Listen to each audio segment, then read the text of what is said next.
এখানে আল্লাহ পাক বলছেন মানুষের মধ্যে কিছু মানুষ আছে যারা তাদের নফসটাকে আল্লাহর সন্তুষ্টির জন্য বিক্রি করে দিয়েছে।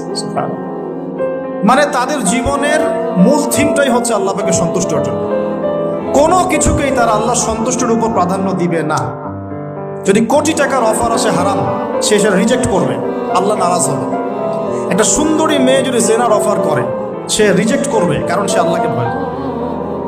সে আল্লাহ পাকের জমিনের উপরে গায়রুল্লাহ বা কুফফারদের তাগুতদের কোনো লস ইমপ্লিমেন্ট করতে পারবে না, কারণ সে আল্লাহকে ভয় করে। সে ইকোনমিক লাইফে হালাল হারামের পরোয়া করে চলবে, কারণ সে আল্লাহকে ভয় করে। সে তার পরিবারে পর্দা এস্টাবলিশ করবে, বিকজ সে আল্লাহকে ভয় করে। মানে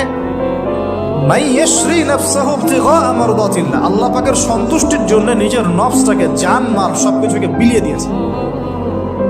এই মানুষগুলোর সম্পর্কে আল্লাহ বলছেন আল্লাহু রাউফুম বিল ইবাদ। এই মানুষগুলোর প্রতি আল্লাহ পাক রাউফ হবেন, কোমল নরম সফট হয়ে যাচ্ছে।